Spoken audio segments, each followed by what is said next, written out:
The miracle doctor won't be a kept man. Chapter 141. Oh? Why? Delight flashed across Yvonne's face. I wanted to humiliate Fabian by stealing you from him in front of everyone, Kiran said truthfully. For a moment, Yvonne looked disappointed, but she soon resumed her normal demeanor. See you in the afternoon. She spun on her heel and walked away, as light and airy as snow. Kiran stared after her frail, elegant figure quizzically. She was calm like water, as if nothing in the world mattered to her.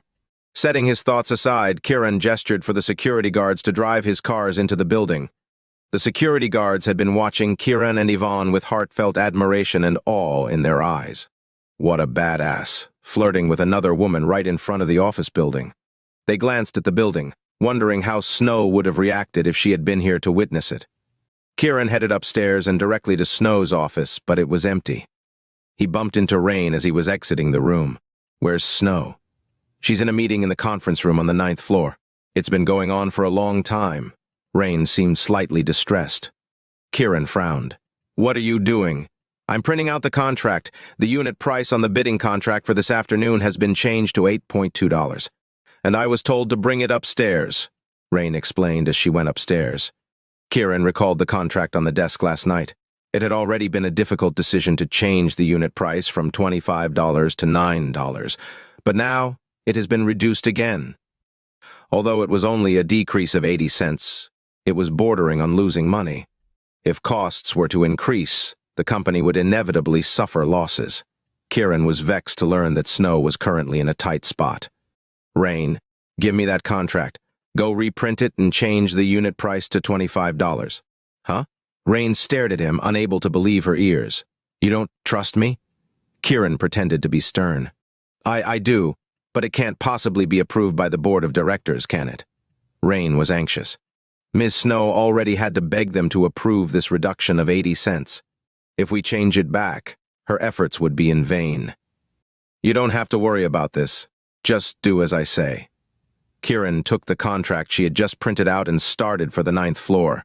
For some reason, Rain felt an inexplicable sense of trust in Kiran, so she turned around to reprint the contract. In the conference room on the 9th floor. Miss Snow, there's no point in bidding at this price. You're doing this just to blindly win the bid, which will undoubtedly damage the interests of all of us here, said a scowling fat man. I understand your concerns, Mr. Scott, but now we've reached a critical point in the development of our company. If we don't move forward, we'll fall back. I have no other choice, so I hope all of you can recognize our situation, Snow said in frustration. We understand your concerns, but what about our losses? Even if this cooperation succeeds, there's still no profit to be gained. Besides, if there's a price change during the period of cooperation, we'll lose money. Mr. Scott knitted his brow. The other directors also nodded and chimed in. Even if we support you, Ms. Snow, we can't afford to lose money.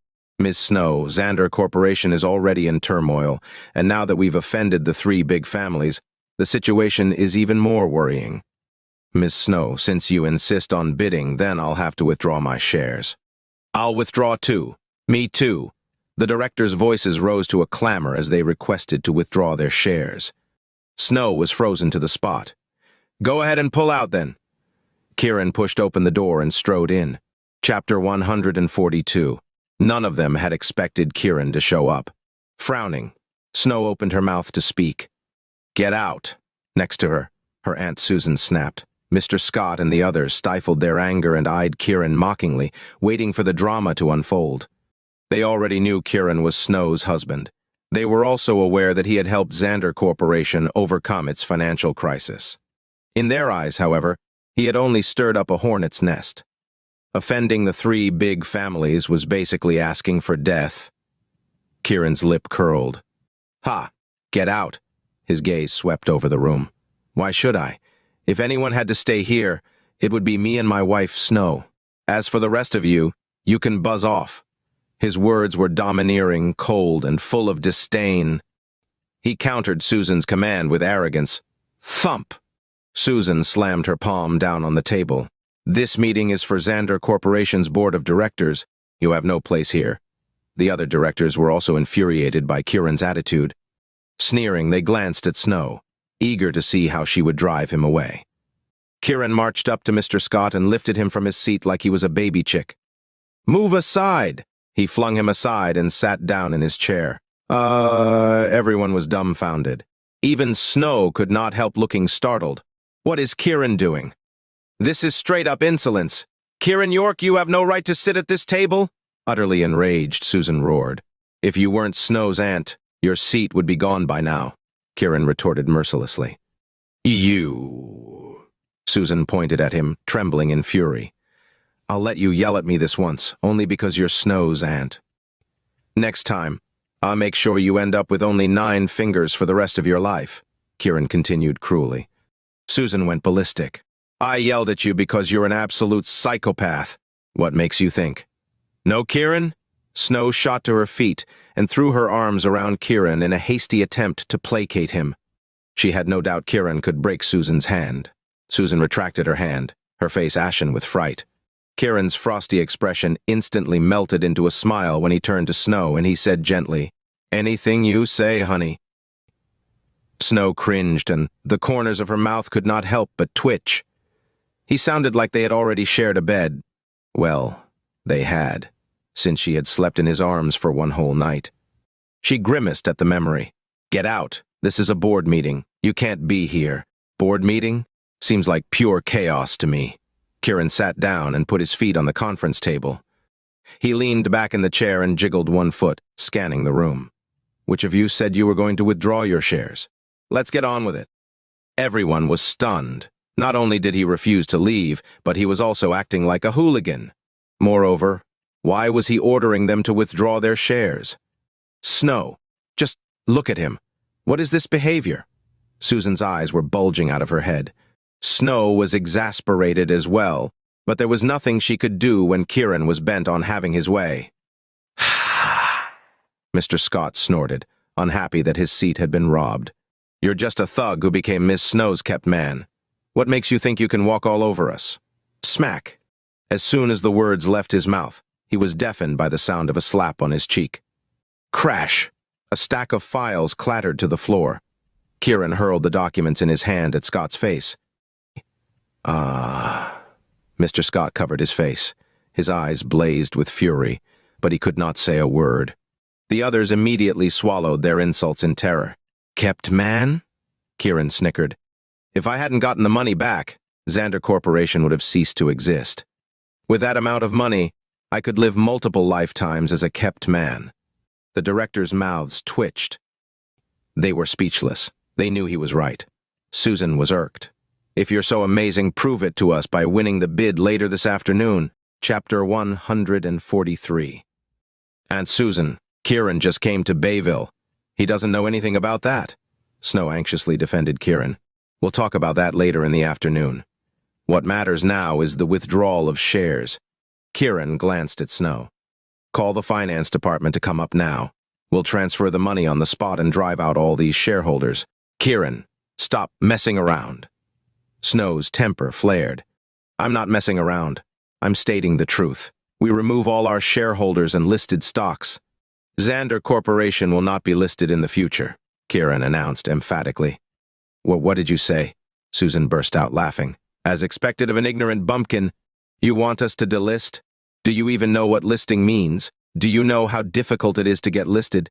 The other directors smirked at him like he was a fool. He responded with a contemptuous smile of his own. Nothing is too difficult for the York family, the greatest family in Bayville. The York family? Ha ha! Mr. Scott cackled. The York family has disappeared for 20 years and probably become ghosts by now. You've got some nerve to say you're one of them. If you go over the top with your bragging, you'll get yourself killed one day. Ha ha ha! The other directors guffawed as well. Calm down, Kiran.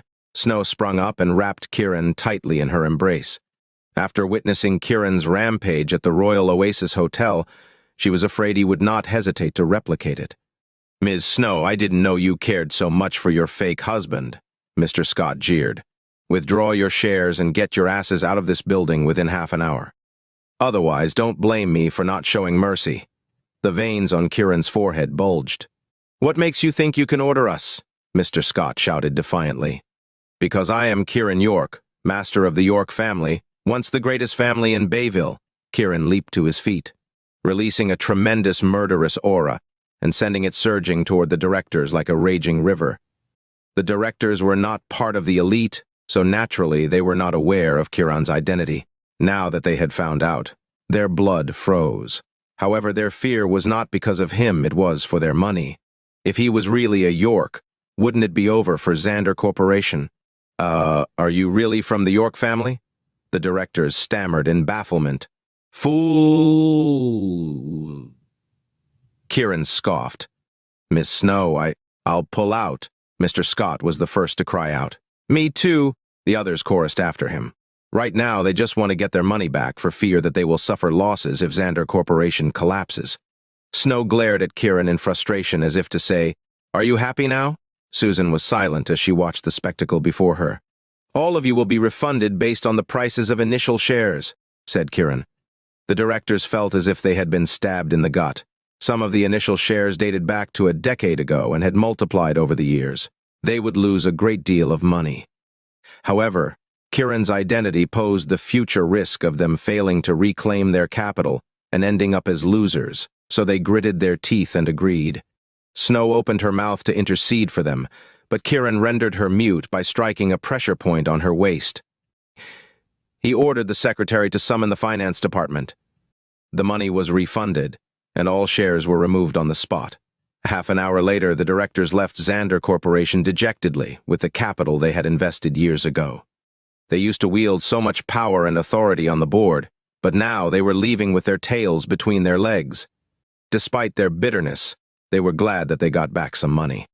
If Xander Corporation collapsed, they would all go down with it. Susan went off to complain to Harold Xander. When Kiran and Snow were the only ones left, he unbound her. Snow immediately rounded on him angrily.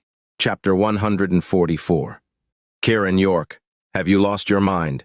You were practically bullying them. Snow was close to ripping her hair out. On the other hand, Kiran was perfectly calm. I won't do that to people who can become my friends. If you don't bully your enemy first, they will bite you. Have you forgotten your previous debt? Snow stared at him in astonishment.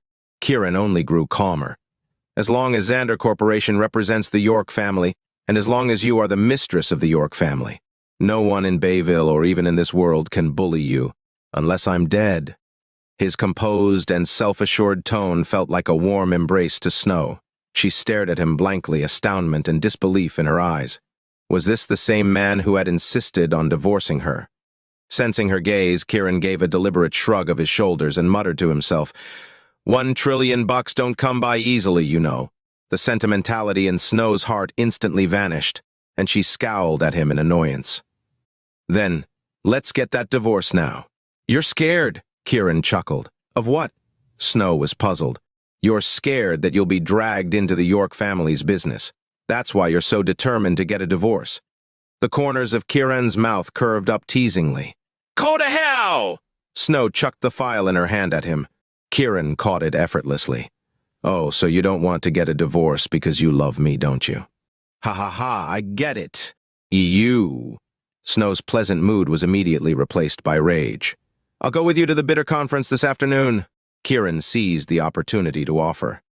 Snow's heart warmed again. This jerk was surprisingly considerate. The next second, a thought occurred to her. Don't try to bribe me, Kiran York. What if you lose the bidding? I won't lose, Kiran was confident. But what if you do? Snow pressed. If I lose, I'll grant you a wish, said Kiran. Promise. Glee flashed across Snow's face. Promise, Kiran continued. But what if I win? If you win, I'll grant you a wish too, Snow answered boldly. Great, Kiran grinned. I wish to sleep with you in my arms every night. Snow's face clouded over, but her smile returned when she remembered her talisman. No problem. That's a promise. Kiran walked out, smiling. Snow was simply trusting the afternoon's bidding to luck. A unit price of $8.2 would only earn the company hurrahs at a loss, but she had no other choice. For the long-term development of Xander Corporation, it had to be this way. She had initially been infuriated by the way Kiran had conducted today's withdrawal of shares, but after analyzing the situation, she agreed that it had its merits.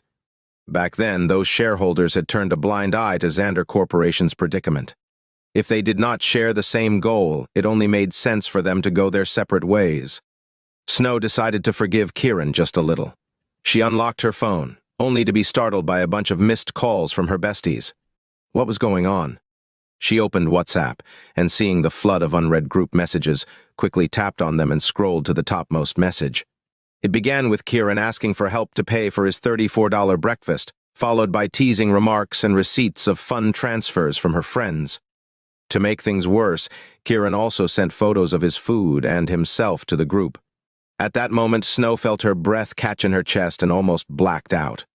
No one was supposed to know about her sham marriage at all. Now, it had been revealed. How embarrassing that her husband had asked for breakfast money from her friends in the group. Snow's vexation shot up when she read the last few messages from her friends, badgering her to treat them to a meal. If she brought Kiran to meet them, and if he blabbered about their divorce in front of them. Glaring at Kiran's retreating figure, she stamped her foot and swore at him. Oblivious, Kiran returned to Snow's office and read Rain's revised proposal. An idea came to him. "Kiran, have you gone through the proposal?" Rain asked when she saw him. "Change the price to $30, Kiran ordered. Chapter 145. Rain gaped at Kiran, unable to believe her ears. Changing the price back to $25 already felt unreal, but now he was asking her to add another $5. "Well, do it." Kiran patted her on the shoulder. "Once you're done, print it out and give it to me. No need to show it to Snow." "Kiran, is this really okay?" Rain blinked quizzically at him. "Just trust me." Kiran smiled. Rain gazed at him for several seconds. When she realized that he was not joking, she reluctantly followed his instructions and changed the unit price to $30. She printed it out and handed it to him. Kiran stayed and chatted with Rain in her office. On the one hand, he was avoiding Snow. On the other hand, he did not want her to see the contract in case she disagreed with it. In the meantime, Snow called to ask to see the final draft of the contract, but Kiran reassured her that he had finalized it. Remembering their bet, Snow had no choice but to give up. At 1 o'clock in the afternoon, she called Serena and asked her to drive her to the meeting. Snow was still unaware that her car had been repaired. Kiran returned just in time to hear them talking, and he jangled the keys to the 2 Ferraris. "Honey, which car do you want to drive?" Reminded of how Kiran had wrecked both her cars, especially the one she had bought with money from her parents, Snow lost her temper and snapped, "Get lost. What's wrong?" "Honey, don't you want your car?" Kiran chuckled. Snow squeezed her eyes shut, struggling to stifle her anger. "How am I supposed to drive it when it's practically scrap metal?" "Piffed!" Just then, Serena burst out laughing beside her. "Snow, don't you know your car's already fixed?" Snow blinked in surprise. "Fixed." Serena glanced at Kiran. Kiran shrugged. "No big deal." "No way." Snow grabbed her purse and darted downstairs. Behind her, Serena winked at Kiran as if to say, "Impressive, Mr. Kiran." Kiran turned away at once. He refused to entertain this madwoman. Otherwise, she would start suggesting that he was impressive in other aspects. The 3 of them headed downstairs. When Snow saw that her scrap Ferrari had been repaired and was now as good as new, her eyes widened with shock. She ran a hand over it and saw that it was in perfect condition. It even recognized her fingerprint. It was her car, no doubt. Her heart swelled with warmth as she thought of what the car meant to her. She turned to Kiran curiously. "How did you fix it?" "Easy. Just remove the parts from other new Ferraris and install them on your car." Kiran could not help a smug grin from spreading over his face. When he recalled the incident at the dealership, "You took apart new cars to fix one car?" Snow exclaimed and stared at him as if he had gone loony. He nodded truthfully. "That's right. What's wrong?" "Holy crap." Serena was flabbergasted. "How many new cars did you take apart, Mr. Kiran?" "More than 10, I think," Kiran guessed. Both women exchanged confounded glances. "More than 10? How much money was that? He could have just bought a new one." Snow jabbed a finger at Kiran and closed her eyes forcefully before opening them. How much did you spend?" "Spend?" Kiran looked confused. "Duh, don't you need to spend money on all those new cars?" Snow was itching to sink her teeth into Kiran. She had never seen such a prodigal man. Nope, but I received this sum in return. Kiran fished out the $100 million check from Fabian. Snow and Serena were both dumbfounded at the sight of the check. He got the car fixed for free? He even got paid for it? Has the world gone crazy? Did Fabian knock his head on a wall? You don't want it? I'll keep it then. Kiran stuffed the check swiftly back into his pocket. Mr. Kiran, you're a real badass. You're my idol. Recovering from her daze, Serena laughed heartily. Snow was lost for words, both delighted and irritated by the bizarreness of this man before her. In the end, she said coldly, "We're going to Bayville Hotel." Chapter 146. Bayville Hotel. Kiran stopped the car and glanced in the direction of the parking lot. Suddenly, the smell of a tracking spell and mixed medicinal powder wafted up his nostrils, startling him. Why were those things here? He passed the folder containing the contract to Snow. "Go ahead without me, honey. There's something I need to do." Snow rolled her eyes at him, took it, and headed upstairs without a word. Kiran walked toward a corner of the parking lot and arrived at the edge. The smell was coming from a white Rolls-Royce Dawn. He circled the car. It gave him the impression that it belonged to a woman. It was clean, almost spotless, and there were women's ornaments inside. However, the tracking spell was supposed to be on the secret records of Dragon's Mount, which was on the 7th floor of Schuyler Library. How come it was in a woman's car? Curious, Kiran pressed his hand on the car door and injected his internal force into it. With a click, the door was unlocked. He entered the car and easily located a copy of the secret records of Dragon's Mount in a bag in the back seat. He checked the publication number and found that it was the 3rd edition, number 27. He smiled mirthlessly. It seemed that a lot of people had found out about the books ending in the number 7 and were now looking for them. "Since it's already out here, I'll take it with me." Muttering to himself, Kiran tucked the book into his pocket, closed the car door, and left. To him, the secret records of Dragon's Mount belonged to the York family, and to him. It was normal for him to reclaim what belonged to him. No matter who possessed it, he was determined to get it back. Full of arrogance and confidence, he made his way to the hotel. He ran into a beautiful woman at the entrance. It was none other than Yvonne Quinn. When she caught sight of him, her eyes widened, and then she smiled faintly. "You're here." Her expression was perfectly natural, as if she was talking to an old friend. Kiran was mystified by the woman before him. He had wiped his hands on her body that morning, leaving bloodstains on his snow-white down jacket, but she had not bothered to change out of it. Didn't she care about her image? Yvonne was sharp enough to notice the look in Kiran's eyes.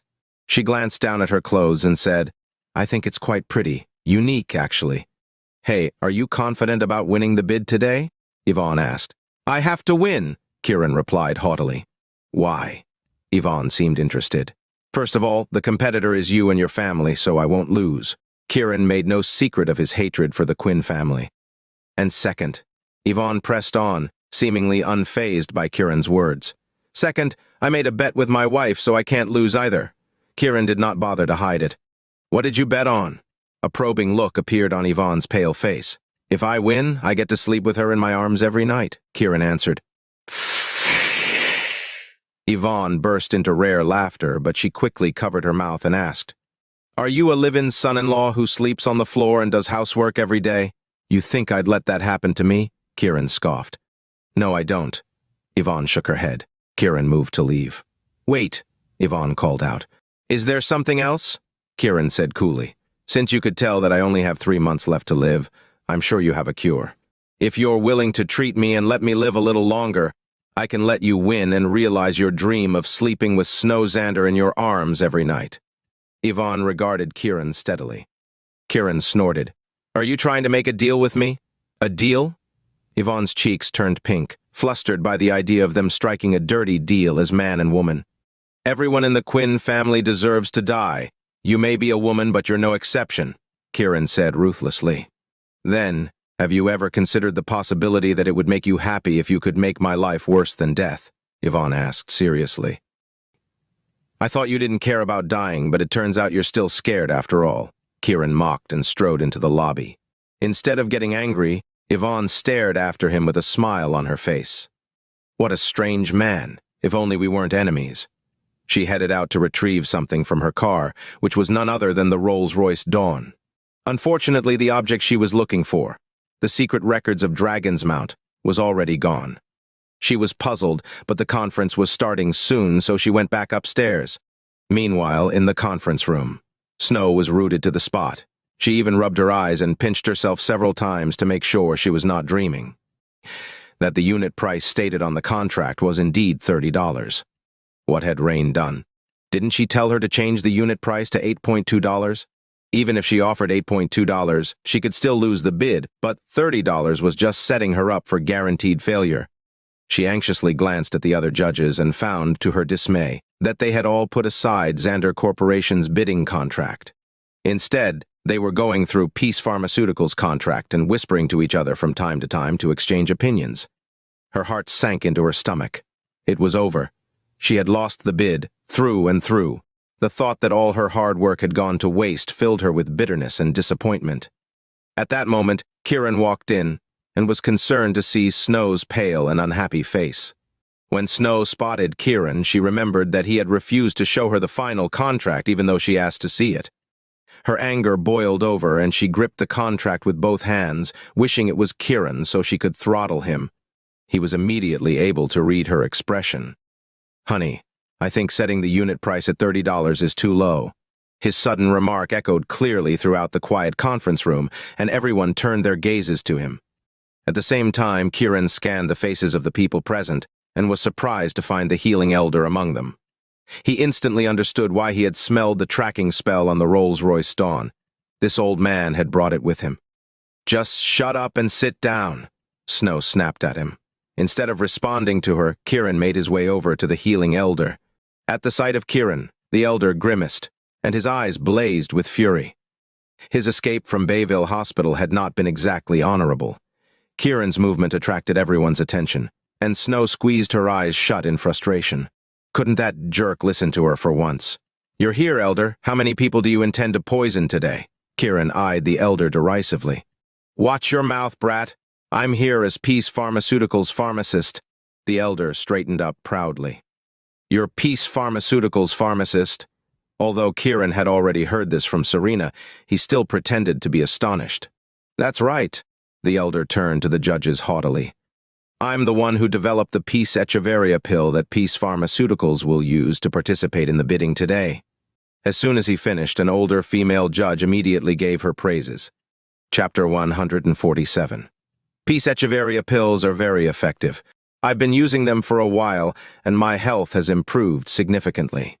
The female judge deliberately flipped her hair to show off the charm of a middle-aged woman, as if to tell everyone that the drug really worked wonders. Those judges who were middle-aged men raked their eyes over the woman's mature body, male lust and desire appearing on their faces. The female judge seemed very pleased, and her womanly confidence increased as well. The healing elder was just as happy to receive praise. He cast Kiran an arrogant look. "See? This is the efficacy of the Peace Echeverria pill. It's nothing like your useless Crow Echeverria pill." Kiran merely chuckled. Snow stuck her fingers into her hair in frustration. Kiran was really here to cause trouble. She loathed herself even more.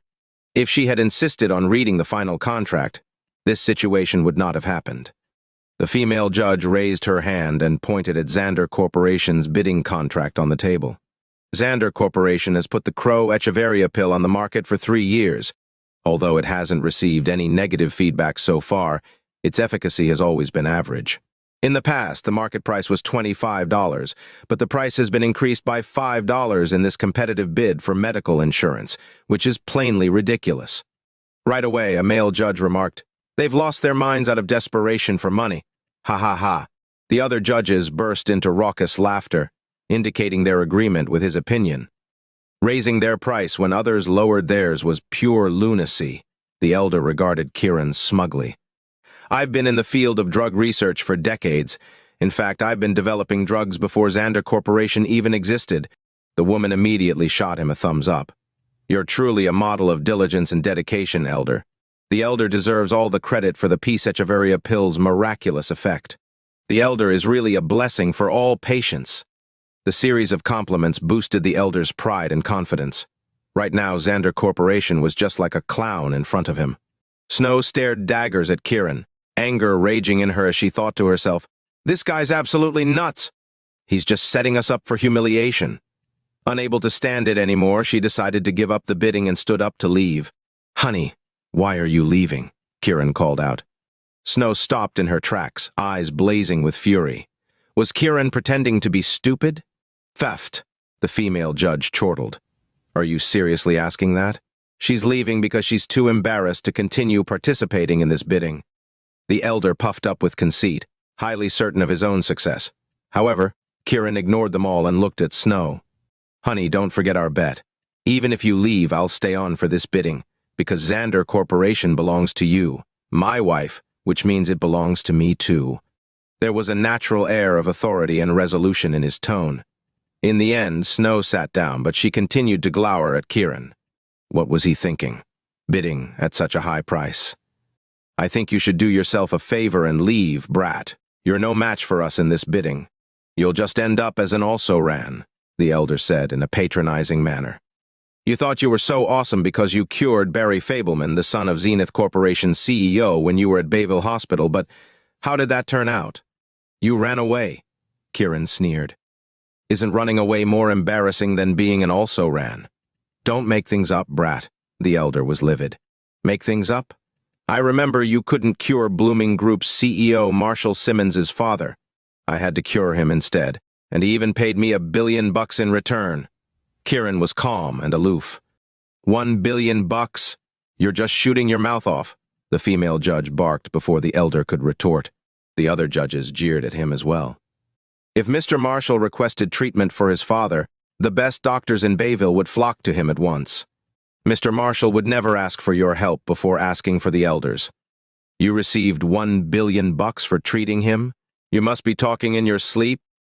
You're trying to boost your status for the purpose of this bid, aren't you? This is just shameless and unscrupulous behavior.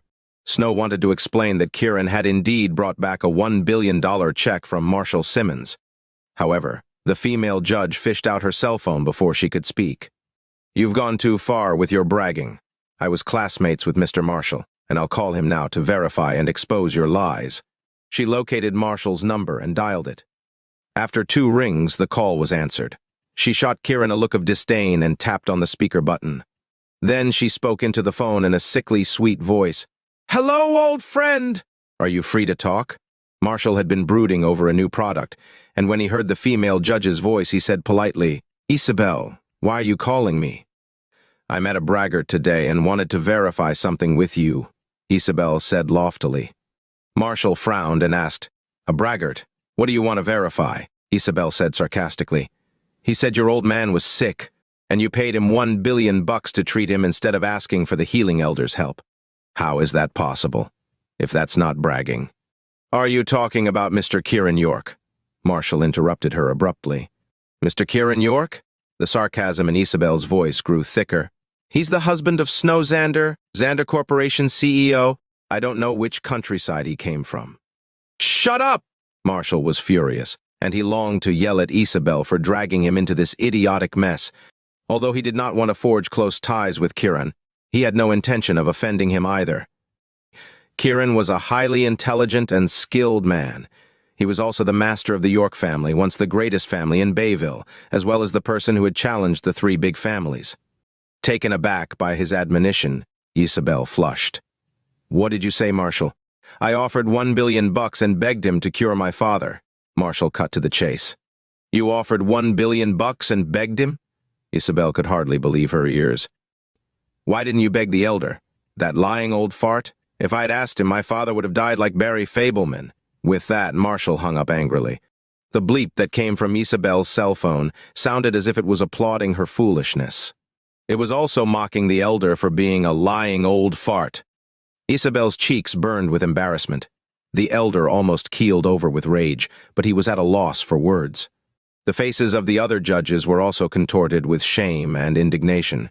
Chagrined, Isabel whirled around and shouted at Snow, "Xander Corporation is disqualified from this bid." Chapter 148. The other judges nodded in agreement. Silence descended upon the conference room.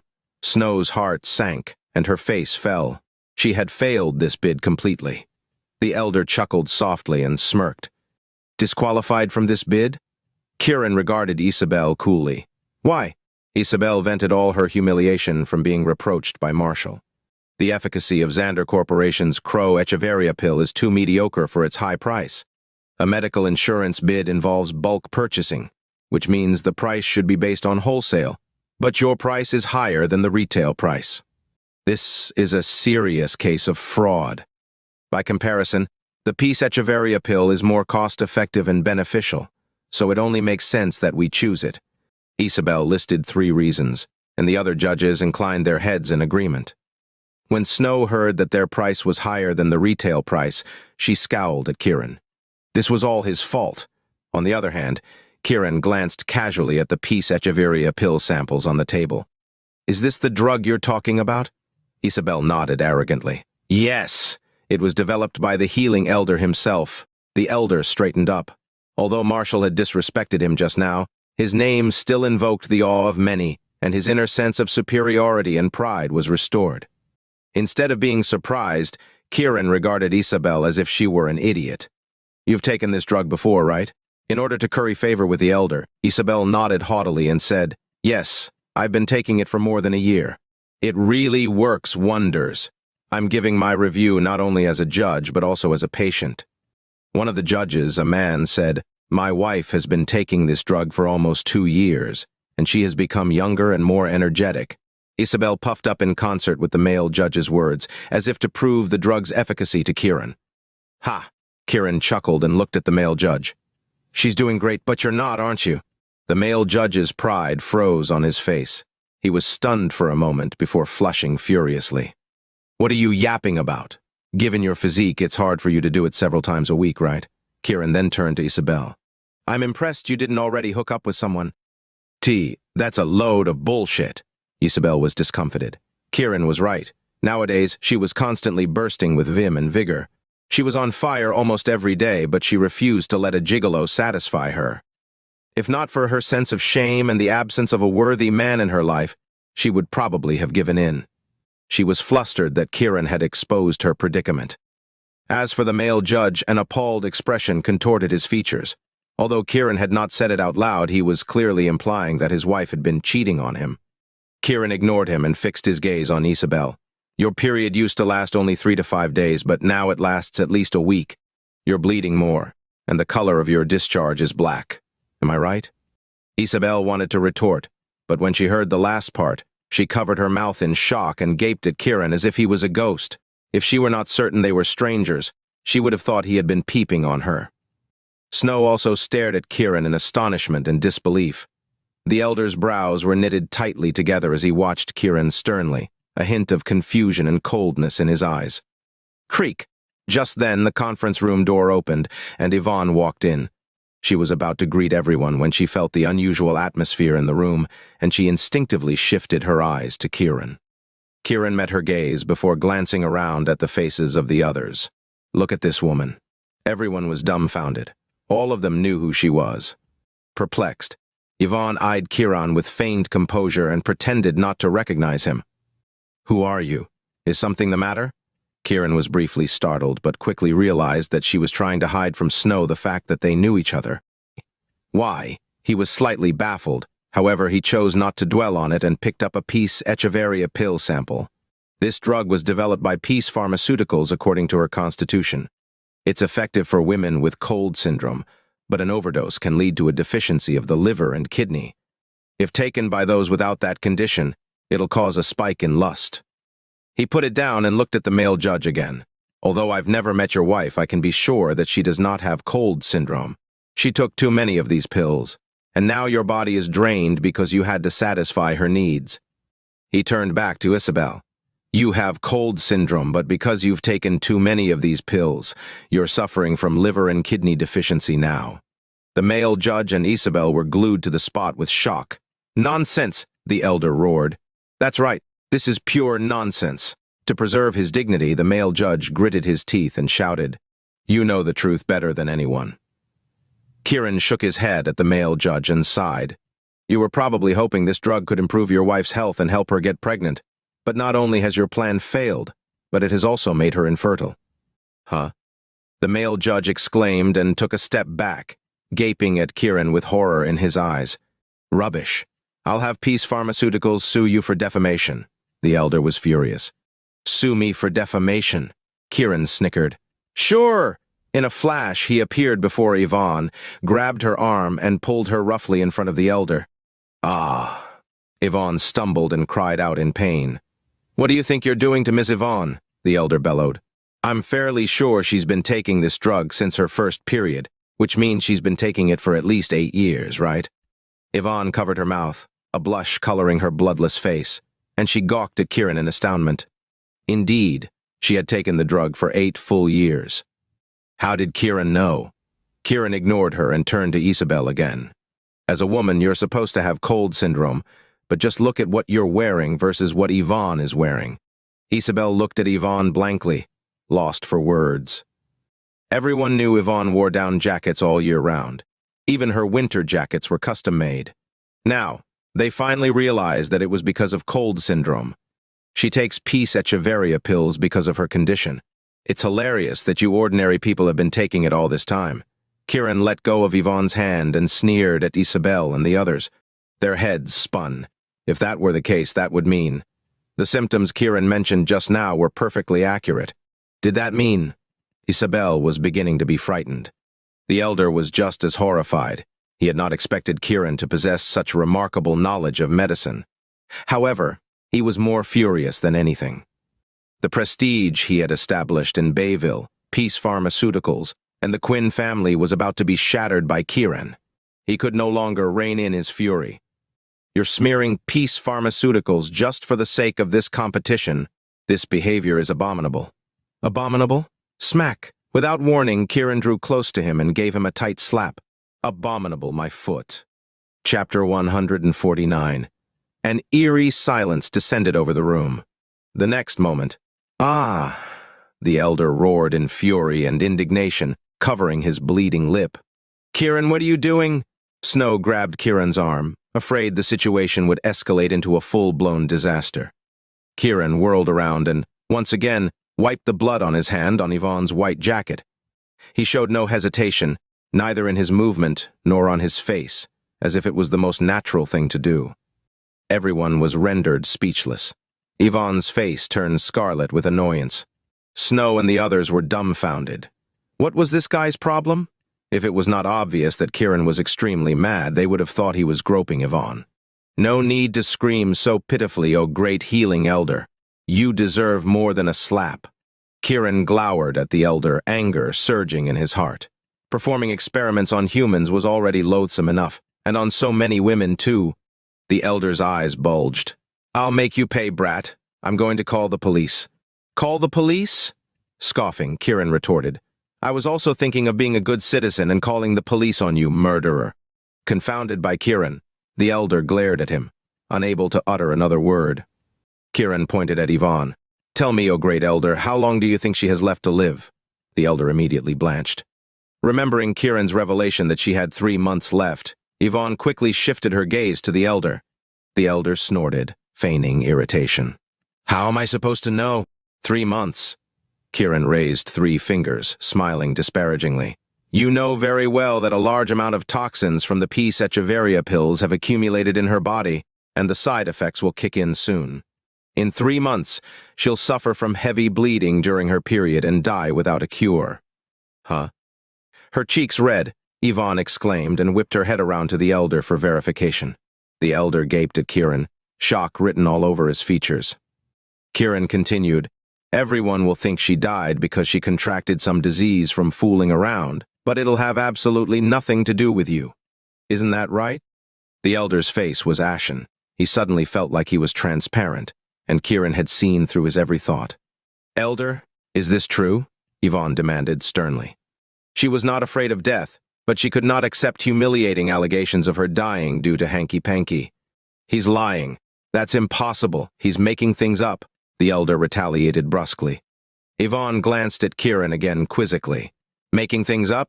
Kiran smirked and, with a whoosh, produced a silver needle and said, Since I'm making things up, O great elder, that means Yvonne won't die in 3 months, right? That's right. That's just bull, the elder answered firmly. Then, I'll insert this silver needle into your body. If Yvonne isn't dead in 3 months, I'll take out this needle and apologize to you on my knees." Kiran stared unwaveringly at the elder. The elder was aghast by Kiran's proposed bet. It was true that he was aware of Yvonne's condition, just like what Kiran said. No one else knew, so he had been relaxed until now. However, Kiran had just exposed him. Scared? When he did not answer, Kiran waved the needle in the air. "Of course, if Yvonne dies, this needle will kill you too, so you better think carefully." The elder turned pale. Yvonne was beginning to believe Kiran's words. She looked at the elder and said, "Since you say I won't die, let him insert the needle into your body. The Quinn family is not so easily deceived or bullied." Her persuasion frustrated the elder, but he did not dare lose his temper. He feared no one but Kiran and his medical skills. After all, the side effects and efficacy of the Peace Echeverria pill had been stated clearly, and no amount of testing could detect any problem. If the needle penetrated his body, he would be a dead man. "Just one needle!" Kiran waved the needle again, smiling at him. "Answer him, elder," Yvonne ordered sharply. The elder groaned inwardly. He scanned the conference room, then paused before the open window behind him and said with feigned composure, "Fine, I promise you. Let's see what happens in 3 months." With that, he walked toward Kiran briskly. The corners of Kiran's mouth curved into a wide grin. The elder drew closer and closer to Kiran. When he was less than 2 meters away from him, resentment flashed in his eyes, and he suddenly raised his hand and threw a cloud of black powder toward Kiran, Snow. "And Yvonne?" Immediately, Kiran threw his arms around Snow and Yvonne and dodged to avoid the medicinal powder. However, the elder wheeled around and jumped out of the window to escape. "Oh!" Snow and Yvonne exclaimed in unison. Kiran released his hold on Yvonne, and the momentum sent her stumbling backward on the floor with a cry of pain. Kiran held Snow close and stuffed a pill into her mouth. Her complexion instantly returned to normal, and she instinctively clung to Kiran's neck. She looked just like a delicate woman who had just weathered a storm, painting an image that sparked titillating thoughts. In contrast, Yvonne was in a slightly more pathetic state. Although she was not poisoned, she had taken a painful fall. She glared at Kiran, wishing she could pounce on him and sink her teeth into him. Couldn't he be more gentle with a fragile, beautiful woman like her? Kiran merely responded with an indifferent glance at her. "It's a good thing you took all those Peace Echeverria pills and gained immunity to poison. Otherwise, you wouldn't even live another 3 months." "You," Yvonne grumbled to herself. "Jerk. Even if I'm not poisoned, can't you at least give me a hand? My butt feels like it's split into 2. Isabel and the other judges backed away hastily to avoid the powder, looking apprehensive and terrified. Kiran regarded them with a wordless smile. They now acknowledged that he had been telling the truth. Otherwise, the elder would not have fled for his life. The realization filled them with anger. Isabel was especially infuriated. If she had been poisoned, she would be dead. She turned to Kiran at once and said, "I support the inclusion of Xander Corporation's drug in our medical insurance. I thought our drug was too expensive and didn't meet the bidding requirements because they cost more than the retail price." Kiran snickered. Isabel shook her head quickly. "It's expensive because of its quality, unlike that poisonous Peace Echeverria pill." She whipped her head around to face the other judges.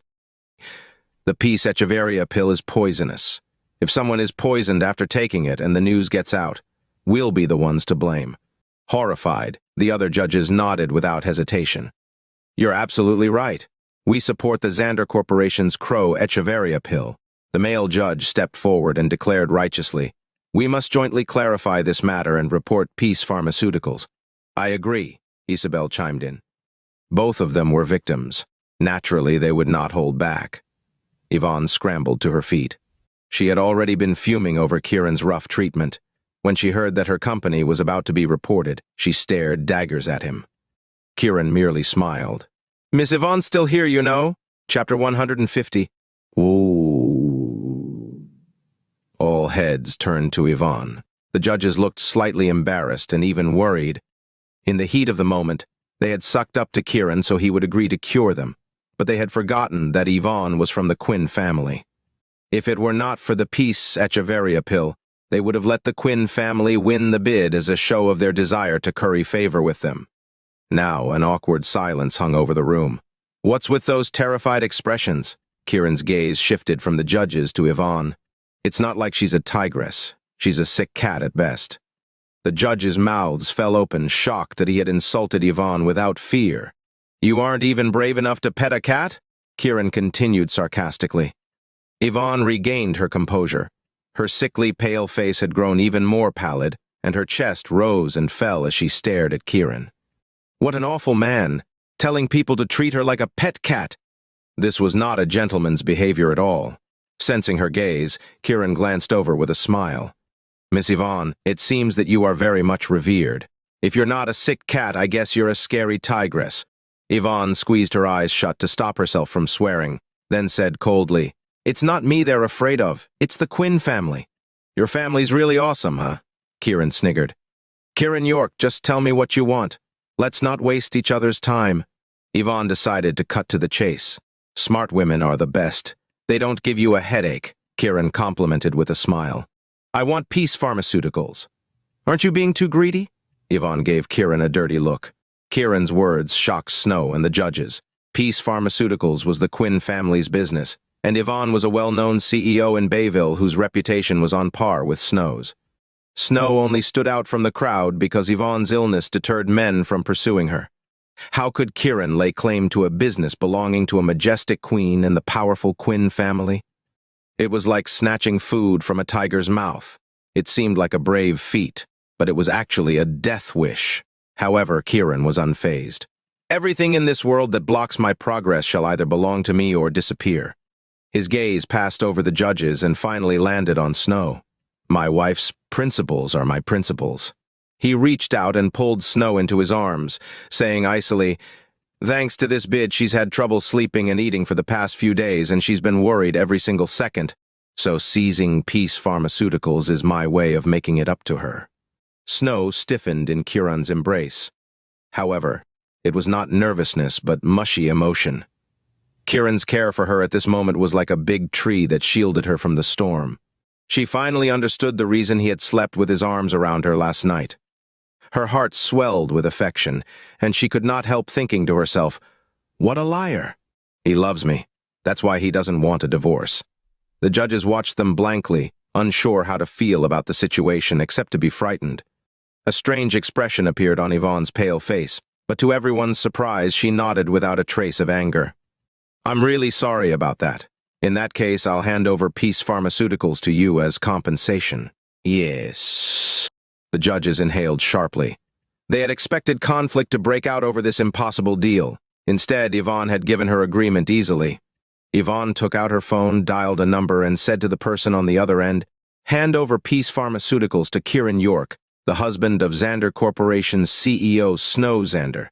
Once the arrangements have been made, send the documents to Xander Corporation. After hanging up with a click, a rare smile appeared on her bloodless face and she looked at Snow. You have a good husband. Having regained her composure, Snow replied courteously, I have no intention of taking over your company, but I'm willing to give it to you. Yvonne turned to Kiran. Peace Pharmaceuticals is yours now. You can take it at any time and I'll make all the necessary arrangements. Then, she looked at the judges. Peace Pharmaceuticals no longer exists, so the Peace Echeverria pill won't be included in this bid anymore. With that, she turned on her heel and walked out gracefully. Her behavior was bewildering. There was no undulation in her facade, not a hint of anger. She was as calm as a lake. Kiran furrowed his brow as he wondered why.